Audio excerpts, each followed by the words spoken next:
you shall set before them. When you buy a Hebrew slave, he shall serve 6 years, and in the 7th he shall go out free for nothing. If he comes in single, he shall go out single. If he comes in married, then his wife shall go out with him. If his master gives him a wife, and she bears him sons and daughters, the wife and her children shall be her master's, but he shall go out alone.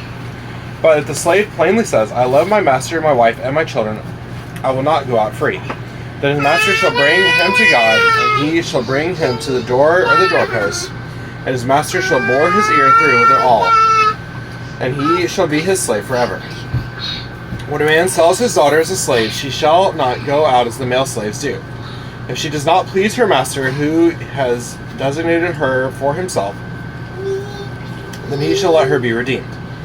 He shall have no right to sell her to a foreign people, since he has broken faith with her.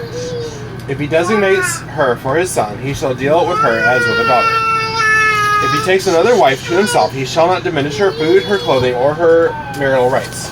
And if he does not do these 3 things for her, she shall go out for nothing without payment of money.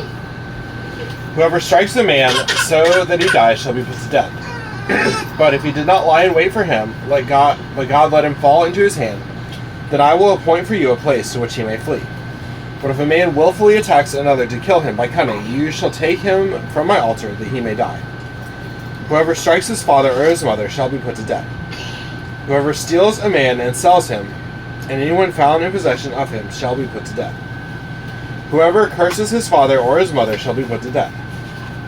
When men quarrel and one strikes the other with a stone or with his fist, and the man does not die but takes to his bed, then if the man rises again and walks outdoor with his staff, he who struck him shall be clear. Only he shall pay for the loss of his time, and shall have him thoroughly healed. When a man strikes a slave, male or female, with a rod, and the slave dies under his hand, he shall be avenged. But if the slave survives a day or two, he is not to be avenged, for the slave is his money.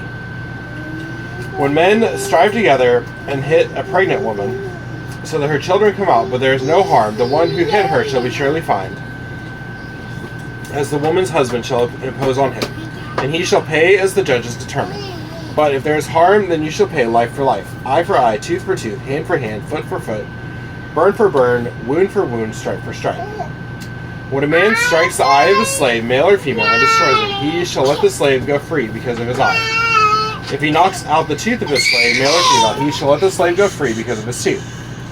When an ox gores a man or a woman to death, the ox shall be stoned, and his flesh shall not be eaten, but the owner of the ox shall not be liable. But if the ox has been accustomed to gore in the past, and its owner has been warned, but has not kept it in, and it kills a man or a woman, the ox shall be stoned, and its owner also shall be put to death. If a ransom is imposed on him, then he shall give for the redemption of his life whatever is imposed on him.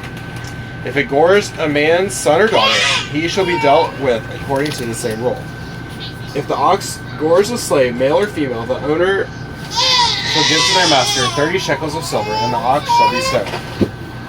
When a man opens a pit, or when a man digs a pit and does not cover it, or an ox or donkey falls into it, the owner of the pit shall make restoration. He shall give money to its owner, and the dead beast shall be his. When one man's ox butts another's, so that it dies, then they shall sell the live ox and share its price, and the dead beast they also shall share. Or if it is known that the ox has been accustomed to gore in the past, and its owner has not kept it in, he shall repay ox for ox, and the dead beast shall be his. This is the word of the Lord.